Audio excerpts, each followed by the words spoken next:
ओम शांति। आज 26 जनवरी सन 2026 के सोमवार के मीठी मीठी मधुवन मुरली के मधुर ईश्वरीय महावाक्य सुनते हैं। सभी भाई बहनों को विधि के विधाता द्वारा सच्चे विधान लागू करने की बहुत बहुत हार्दिक शुभकामनाएं एवं बधाइयाँ।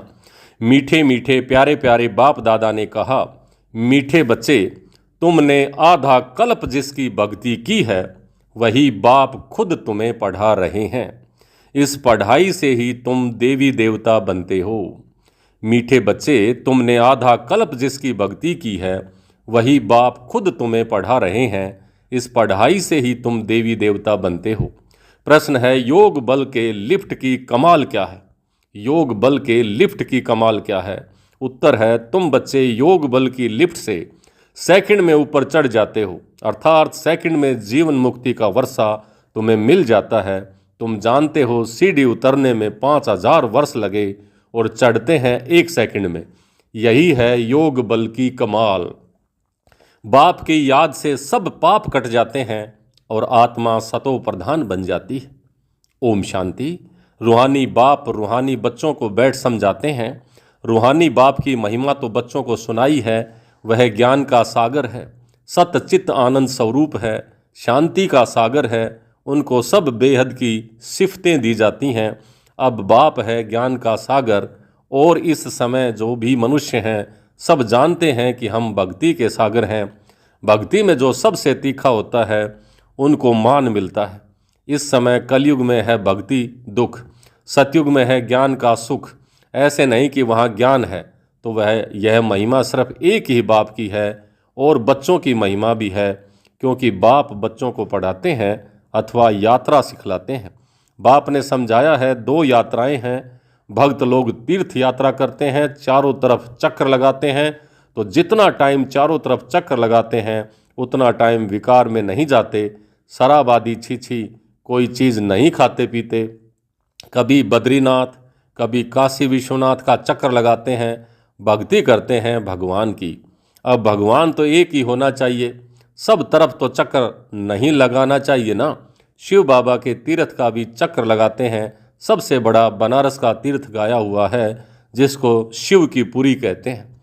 चारों तरफ जाते हैं, परंतु जिनका दर्शन करने जाते हैं अथवा जिनकी भक्ति करते हैं उनकी बायोग्राफी ऑक्यूपेशन को, उनकी जीवन कहानी को किसी को भी पता नहीं है। इसलिए उनको कहा जाता है अंधश्रद्धा। किसकी पूजा करना, माथा टेकना और उनकी जीवन कहानी को न जानना उसको कहा जाता है ब्लाइंड फेथ, अंधविश्वास।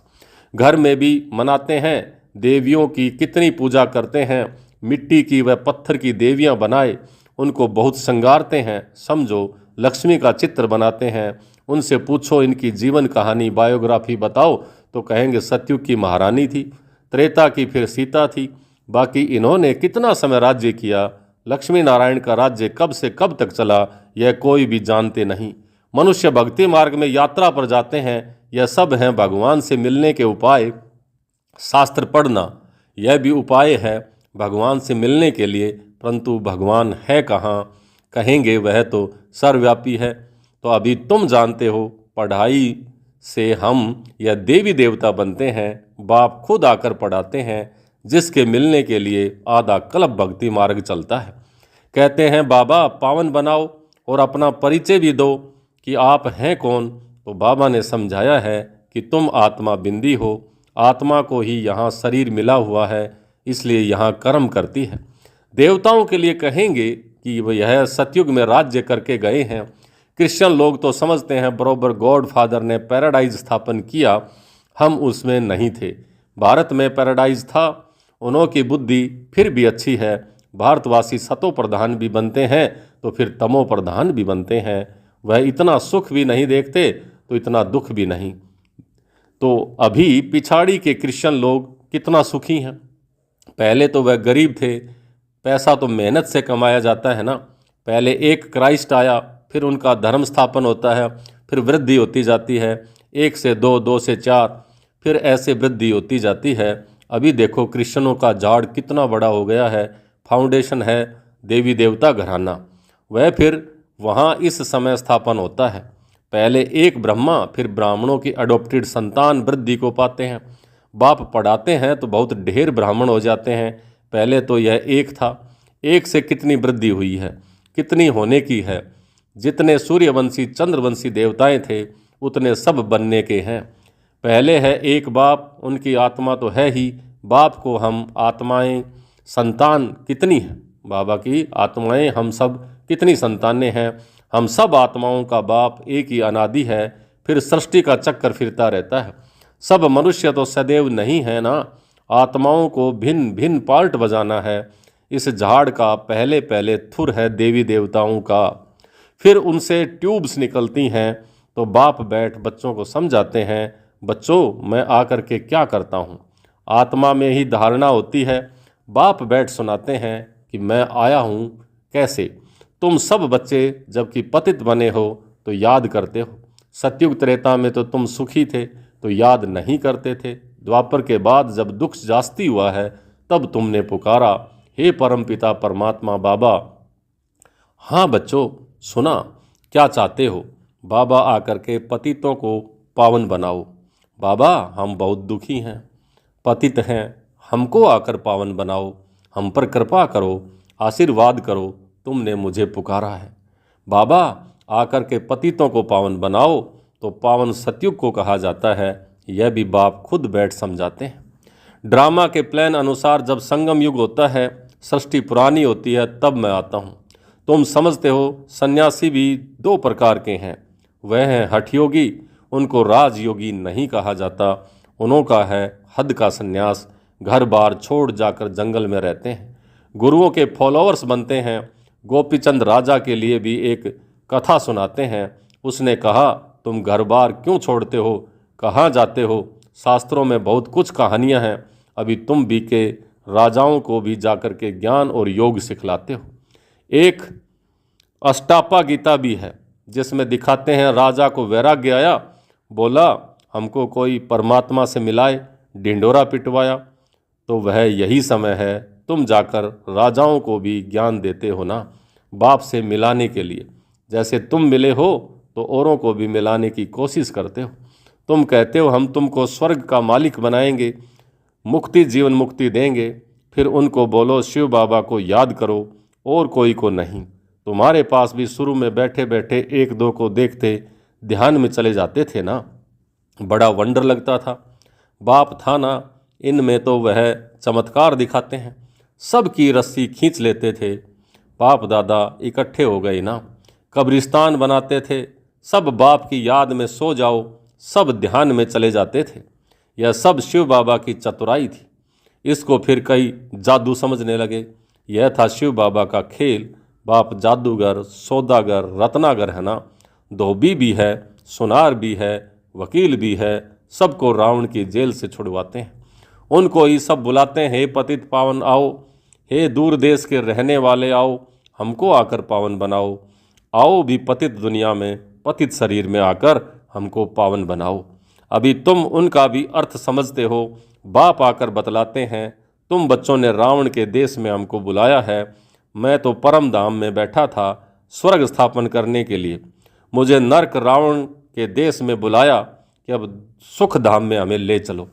अभी तुम बच्चों को ले चलता हूँ ना, तो यह है ड्रामा। मैंने जो तुमको राज्य दिया था वह पूरा हुआ, फिर द्वापर से रावण राज्य चला है। 5 विकारों में गिर उनके फिर चित्र भी हैं जगन्नाथपुरी में।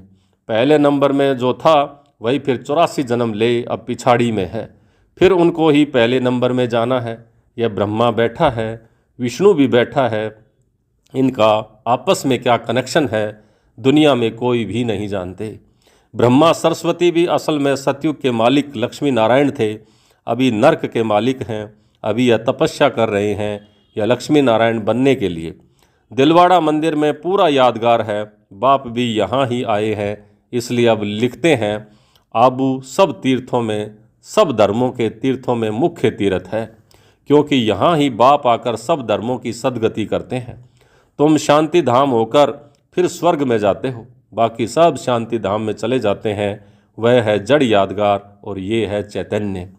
जब तुम चैतन्य में वह बन जाएंगे तो फिर यह मंदिर आदि सब खत्म हो जाएंगे, फिर भक्ति मार्ग में ये यादगार बनाएंगे। अभी तुम स्वर्ग की स्थापना कर रहे हो, मनुष्य समझते हैं स्वर्ग ऊपर में है। अभी तुम समझते हो यही भारत स्वर्ग था, अभी नर्क है। यह चक्र देखने से ही सारा ज्ञान आ जाता है। द्वापर से और धर्म आते हैं, तो अभी देखो कितने धर्म हैं। यह है आयरन एज। अभी तुम संगम पर हो, सतयुग में जाने के लिए पुरुषार्थ करते हो। कलयुग में है सब पत्थर बुद्धि, सतयुग में है पारस बुद्धि। तुम ही पारस बुद्धि थे, तुम ही फिर पत्थर बुद्धि बने हो, फिर पारस बुद्धि बनना है। अब बाप कहते हैं तुमने हमको बुलाया है तो मैं आया हूँ, और तुमको कहता हूँ काम को जीतो तो तुम जगत जीत बनेंगे। मुख्य यह विकार ही है। सतयुग में है सब निर्विकारी, कलयुग में है विकारी। बाप कहते हैं बच्चे अब निर्विकारी बनो। 63 जन्म विकार में गए हो, अब यह अंतिम जन्म पवित्र बनो। अभी मरना भी सबको है, मैं स्वर्ग स्थापन करने के लिए आया हूँ, तो अब मेरी श्रीमत पर चलो। मैं जो कहूँ वह सुनो। अभी तुम पत्थर बुद्धि को पारस बुद्धि बनाने का पुरुषार्थ कर रहे हो। तुम ही पूरी सीढ़ी उतरते हो फिर चढ़ते हो। तुम जैसे जिन्न हो। जिन्न की कहानी है ना, उसने बोला काम दो, तो राजा ने कहा अच्छा सीढ़ी उतरो और चढ़ो। अब ये काम कभी ख़त्म होने वाला नहीं है। तो बहुत मनुष्य कहते हैं भगवान को क्या पड़ी थी जो सीढ़ी चढ़ाते और उतारते हैं। भगवान को क्या हुआ जो ऐसी सीढ़ी बनाई। बाप समझाते हैं यह अनादि खेल बना हुआ है। तुमने 5000 वर्ष में 84 जन्म लिए हैं। 5000 वर्ष तुमको नीचे उतरने में लगे, फिर ऊपर में जाते हो सेकंड में। यह है तुम्हारे योग बल की लिफ्ट। बाप कहते हैं याद करो तो तुम्हारे पाप कट जाएंगे। बाप आते हैं तो सेकंड में तुम ऊपर चढ़ जाते हो, फिर नीचे उतरते हो। 5000 वर्ष लगे हैं, कलाएं कम होती जाती हैं। चढ़ने का तो लिफ्ट है ना। सेकंड में जीवन मुक्ति, सतो प्रधान बनना है, फिर आहिस्ते आहिस्ते तमो प्रधान बनेंगे। 5000 वर्ष लगते हैं। अच्छा, फिर तमो प्रधान से सतो प्रधान बनना है एक जन्म में। अभी जबकि मैं तुमको स्वर्ग की बादशाही देता हूँ, तो तुम पवित्र क्यों नहीं बनेंगे। परंतु कामेशु क्रोधेशु भी तो है ना। विकार न मिलने से फिर स्त्री को मारते हैं, बाहर निकाल देते हैं, आग लगा देते हैं। अबलाओं पर कितने अत्याचार होते हैं। यह भी ड्रामा में नूंद है, तो कल्प पहले भी हुआ था। अच्छा, मीठे मीठे सिकलिदे बच्चों प्रति माता पिता बाप दादा का याद प्यार और गुड मॉर्निंग। रूहानी बाप की रूहानी बच्चों को नमस्ते। हम रूहानी बच्चों की रूहानी बाप दादा को बहुत बहुत याद प्यार, गुड मॉर्निंग और नमस्ते। नमस्ते मीठे बाबा, बहुत बहुत शुक्रिया आपका। धारणा के लिए मुख्य सार। पहला, जगत का मालिक बनने व विश्व की बादशाही लेने के लिए मुख्य काम विकार पर जीत पानी है। संपूर्ण निर्विकारी जरूर बनना है। दूसरा, जैसे हमें बाप मिला है, ऐसे सबको बाप से मिलाने की कोशिश करनी है। बाप की सही पहचान देनी है, सच्ची सच्ची यात्रा सिखलानी है। आज का वरदान। गम की दुनिया सामने होते हुए भी बेगमपुर की बादशाही को अनुभव करने वाले अष्ट शक्ति स्वरूप भवै। गम की दुनिया सामने होते हुए भी बेगमपुर की बादशाही का अनुभव करने वाले अष्ट शक्ति स्वरूप भवै। गम और बेगम की अभी ही नॉलेज है। गम की दुनिया सामने होते भी सदा बेगमपुर के बादशाही का अनुभव करना, यही अष्ट शक्ति स्वरूप कर्मेंद्रिय जीत बच्चों की निशानी है। अभी ही बाप द्वारा सर्व शक्तियों की प्राप्ति होती है, लेकिन अगर कोई न कोई संग दोष व कोई कर्मेंद्रियों के वशीभूत हो, अपनी शक्ति खो लेते हो, तो जो बेगमपुर का नशा व खुशी प्राप्त है वह स्वतः ही खो जाती है। बेगमपुर के बादशाह भी कंगाल बन जाते हैं। इसलिए सदा बेगमपुर के बादशाह बन करके रहो। स्लोगन है, दृढ़ता की शक्ति सदा साथ हो तो सफलता गले का हार है। दृढ़ता की शक्ति सदा साथ हो तो सफलता गले का हार है। अव्यक्त इशारे। इस अव्यक्त मास में बंधन मुक्त रह जीवन मुक्त स्थिति का अनुभव करो। अपने संकल्पों के तूफान व कोई भी संबंध द्वारा, प्रकृति व समस्याओं द्वारा तूफान व विघ्न आते हैं, तो उनसे मुक्ति पाने के लिए योग युक्त युक्ति युक्त बनो। जब तक योग युक्त नहीं, तब तक विघ्नों से युक्त हो। इसलिए विघ्नों से मुक्त बनो, योग युक्त बनो। अच्छा, ओम शांति।